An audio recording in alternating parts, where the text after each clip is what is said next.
Good morning. Good morning. On this beautiful spring day. I'm Diane Russell, and I am privileged to serve, if I can talk, as worship associate this morning. Our opening words are by Reverend Susan Davison Archer. The earth is warming. The birdsong increases.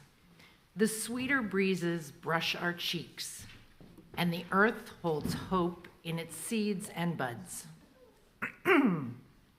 Come, let us gather this morning with joyful noise, with warm hearts, and with hopeful spirits. For we are one with the renewal of the earth, and blessedly held in the love of one another.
Brings a big smile to your face.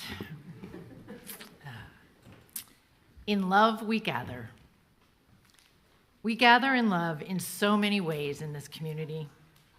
Sunday morning services, aging to saging groups, barbecue nights, Saturday soup group, family fun nights, talent nights, book groups, social justice activities, joining together to provide pastoral care. Of course, like any community of human beings, we have our differences and disagreements, but all that we do is grounded in love. In gratitude, we give. Brother David Steindl-Rast, author, scholar, and Benedictine monk, is known as the grandfather of gratitude. He believes that it is not happiness that makes us grateful, but gratefulness that makes us happy. Gratitude shifts our focus from scarcity to abundance. He believes that grateful living can change the world. Brother David offers a simple practice he calls stop, look, go. First, stop. Pause, even for a moment. Not easy in our busy lives when we rush from one thing to the next. Then look. Seek out the opportunities for gratitude. Take in the small things as well as the big things. Finally, go. Embrace the opportunity, share the joy, take action. Let's stop for a moment.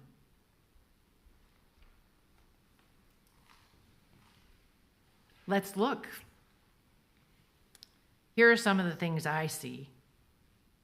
The choir and the beauty of the music they create. This sanctuary holding us in its warmth. The faces looking back at me, open, sharing, connected. The bonds we share with one another. The spiritual growth that I experience in this place. Grounded in that, the go unfolds naturally. Coming to church, showing up for one another, caring for this community and the wider world. For me, that go includes serving as a worship associate and chairing the stewardship committee. For you, it might mean serving on a hospitality team, singing in the choir, supporting religious education, offering pastoral care, or working for justice. For all of us, part of our go is providing financial support that sustains this congregation. All of that, I believe, is truly grateful living in action. In love we gather, in gratitude we give. Indeed we do, and may it continue to be so.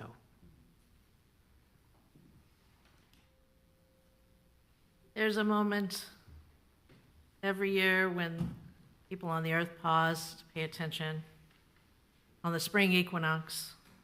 That moment happened just the other day, Friday morning at exactly 7:46 a.m. Pacific time. For just that brief moment, day and night were equal, light and darkness balanced. For our ancestors, this moment mattered. They watched the sky carefully.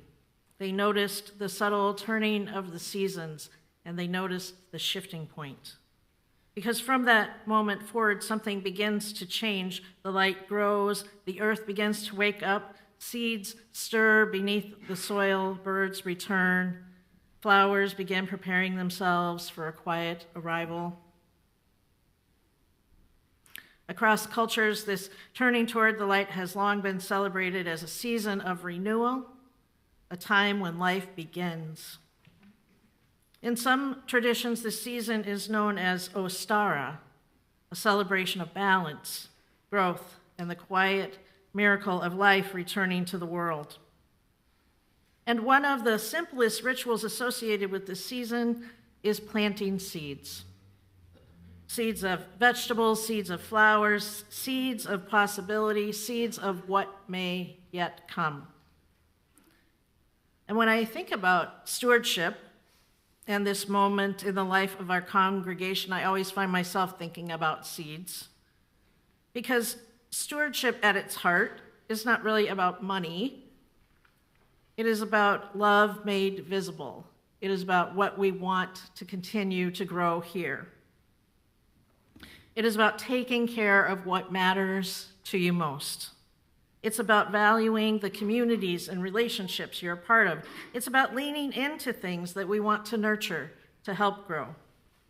And congregations are essentially living ecosystems.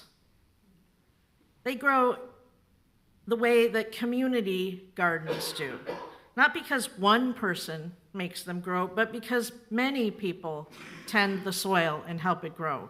Some plant seeds, some do the watering, some pull weeds, some build trellises, some harvest, some make sandwiches for all those folks doing that work.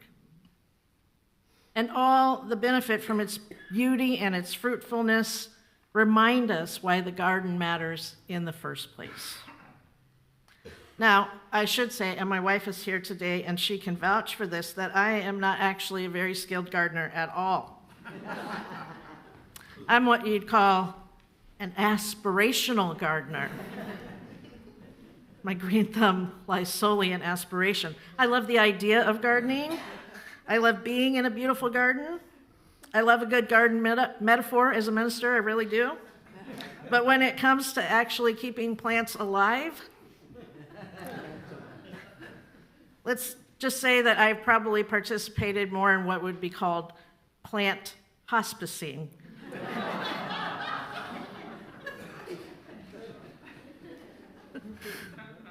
It's true. You know that moment when you walk into a nursery and there's that one sad, half-drooping plant that looks like it's seen some things, right? And you think, I can save that plant. I'm letting you know I cannot. It's not going to happen for me.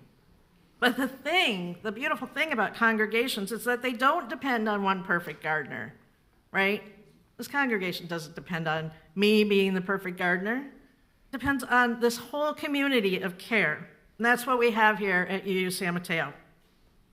If you look around this space today, you can see how many people are tending to this garden. So I want to go a little deeper with what we were invited to. And I'm going to ask you, if I mention an area that you're in, I just want you to stand up and give a little wave so we can really see who is tending to this place, right? Because you're going to see, it's almost virtually everybody here. Facilities team. Who's on the facilities team? Give a little hey so we all see you. There you go. These are the people that keep this place functioning. Most of us experience this building where everything works, lights come on, rooms are ready, the heat is on when it's supposed to be, and none of that magically happens, and I'm not even allowed to touch the thermostat. Right? I have to call Roger or James to do that, and that's what I do because I know that that's the area that they tend to. These are people who show up week after week caring for those invisible things to happen. And alongside them are the people who ensure the structure of the community remains strong. Not our building, but our congregation. I'm talking about our board and our finance teams. Where are those folks? Up high so everybody can see. Come on, you guys are doing like serious work. I was at the finance committee meeting the other day, and let me tell you, you should be glad those folks are there handling that. They hold all those thoughtful decisions. They keep us going. They're tending the soil of this communities in ways that make everything else possible. Then there are our new hospitality teams. Now, I really want you folks to stand up because let me tell you, there are 63 members of this congregation that have signed up for the hospitality teams. Please stand up if you're on a hospitality team. 63 people. I mean, yeah. 63 people have said, yeah, I'll help create a welcome here. You know, which means there's a smiling face to greet you. Not that there wasn't before, but now we've got more folks doing it. Which means coffee gets made, it means the food appears, and then it gets cleaned up, and that the compost and the recycling and the trash get taken out. And this is so important because, friends, let's be honest, the coffee hour after the service is where some of the most important ministry of this congregation happens. That's where friendships form. That's where newcomers find their first sense of belonging. That's where someone might say, I'm so glad you came today. It's so good to see you. And they mean it. And you feel it. And suddenly a person, maybe it was you, who walked in feeling uncertain about even getting up and coming that morning, suddenly you begin to feel at home and held again. And that is sacred work that we do. And that sacred work continues with our pastoral care team. Who are the pastoral care team here? There you go. This is a group of people that reach out quietly with love and support when you are struggling. When someone is sick, when someone is grieving, when life becomes difficult, they send cards, they make phone calls. They show up. Sometimes they simply just sit there with someone as they're going through it, and it matters so much. And tied to that is the Sacred Song Circle.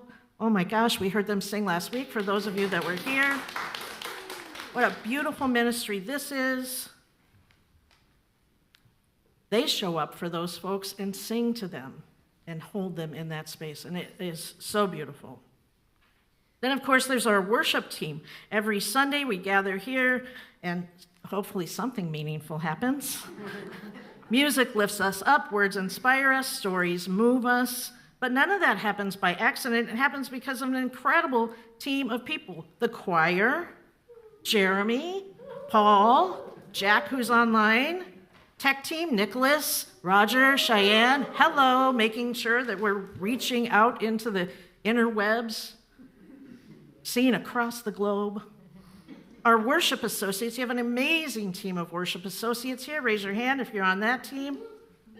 And of course, we've got Carol, who's in the back, training all of the worship not the worship associates, all of the ushers and all of the greeters, and making sure that everything is being run just exactly like it needs to be run to keep us all safe and to keep things moving along.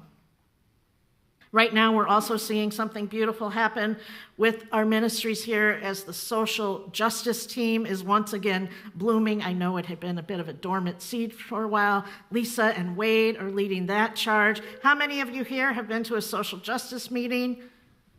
Right. We're getting engaged. We're getting out there and we're going to be doing things and connecting with each other and making things happen. Because we know this is a place where you go to find those things to get engaged in. I also want to mention, I know they're off doing their thing, but the religious exploration program led by Garrett is so crucial here. Space for young people to explore the big questions of life, who they are, what they believe, and how they can live with compassion and courage in this world. We know that those are seeds that will grow for their whole lives that are being planted. Also planting those seeds for the future with our new developmental ministry task force team. Are some of those folks here too, I think? We're working in partnership with the board and with myself to help shape some of those short-term goals we have for the next 5 years. This team is helping to ask important questions like, who are we becoming as a congregation? Where is the Spirit calling us next? What kind of community do we want to grow into? They're helping plant those seeds for the future, and they work alongside, kind of connected a little bit with the Committee on Ministry, which does the quieter work of that, keeping its finger on the pulse of all of our ministries here. They help us strengthen the relationships and trust that allow our ministries to flourish. It's quieter work. You don't often hear much about it. But anyone who knows gardening knows that healthy roots help all of the plants to thrive. And that's what these parts of this congregation do. They tend to the roots of our plants.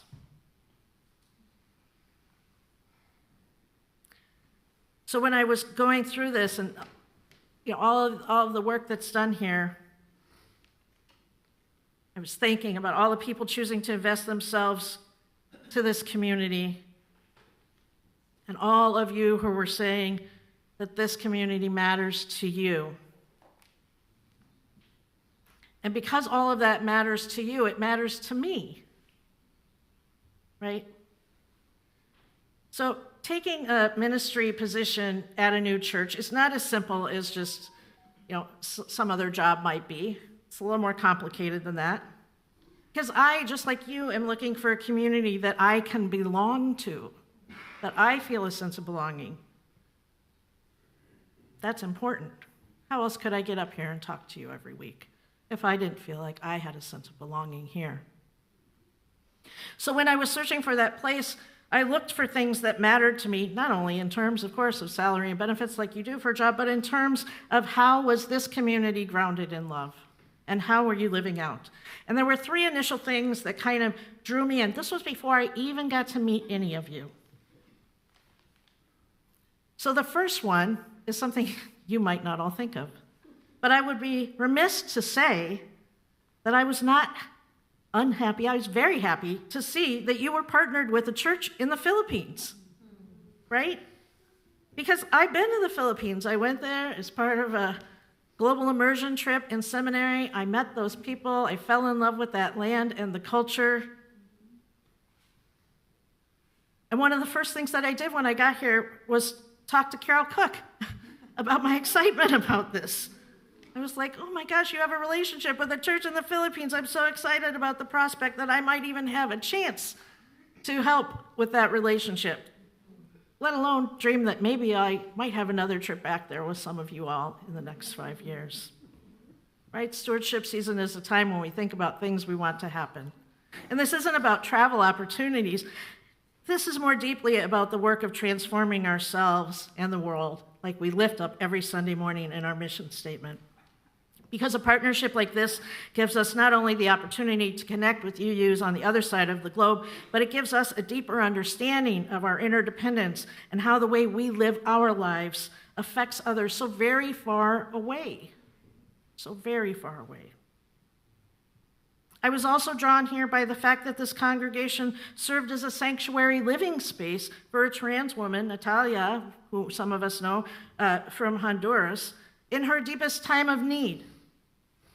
Now, Natalia doesn't live in this building anymore, but she's still here in this area. She's still awaiting decisions on her asylum application. And she's still here because of the work that this congregation did, that you all bravely offered its support. I'm sure not knowing what you were doing, right? I mean, like you kind of knew, but you couldn't fully know, right? And yet you did, because there was a need and you met it. You showed up. You dove in, guided by faith, grounded in love. And that mattered to me when I was looking for a community. And the third thing that struck me about this community was how hard you had worked together on facing the challenges that had befallen you previous to me being here. You had some rough years. Certainly, some lay leaders and volunteers stepped up, but the membership of UUSM as a whole stepped up as well. You all did such brave and meaningful work with Revs Terry and Tovis. Shout out to them. Both healing and repairing things here, seeing the things that had been slipped through the cracks and putting them on a list that we might start working on those. So before I arrived, the soil had been tended by so many of you for the seeds that we might plant next, in the next season, in our shared ministry together. And these were important things that drew me into this community, which brings me to something that I want to share with you today. Over the past few months, Emily and I have experienced this congregation not just as a place where I serve as your minister, but as something much deeper, as a place where we too have found a sense of belonging. We've experienced this community. We've experienced that belonging here. We've seen the way that you care for one another, the way you show up for justice, the way that you create beauty and meaning together, and we have felt deeply grateful for that. So this stewardship season, Emily and I want to let you know some important news, that we will be joining this congregation as members. And we will also be making a thoughtful pledge to support this community financially, because that's a part of it. Now, you're like, that's kind of weird because you're the minister. Okay, it is. Am I paying my own salary? A little bit. But I'm paying for so much more. And I'm not doing this because it's expected of me. I want to be clear about that. I am not doing this because it's expected of me. I'm doing it because we believe in what's happening here. Because we are growing our love for this community, right? It gets deeper each event, each interaction, each conversation that we have with you.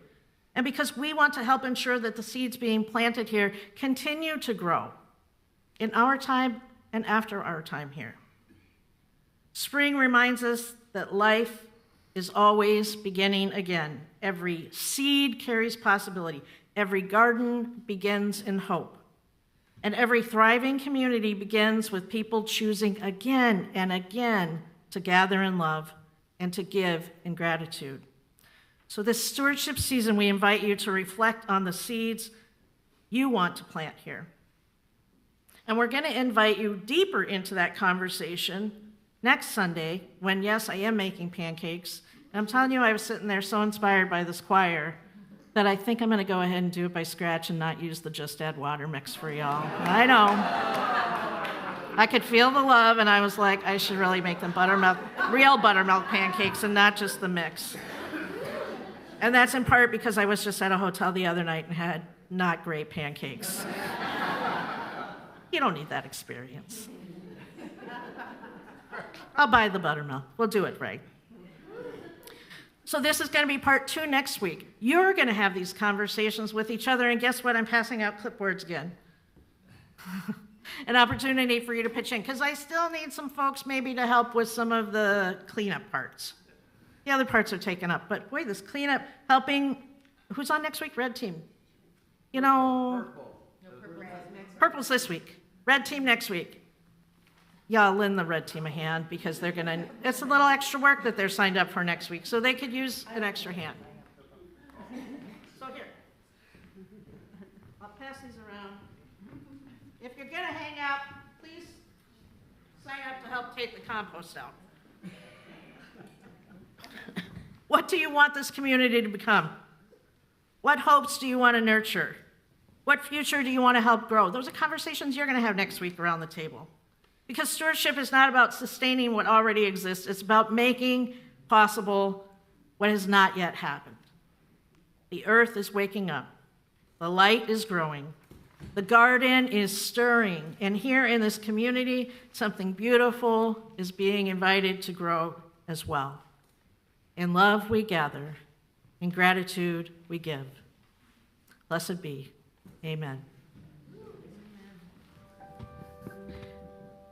May you go forward carrying gratitude for the community that holds you. May you know that what you give, your presence, your care, your resources, helps to make possible the compassion, justice, and belonging that always grow here. And may you remember this simple truth.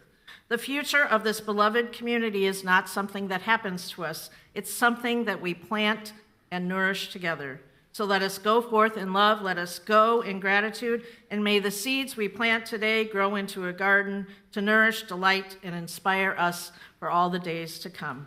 Blessed be, amen.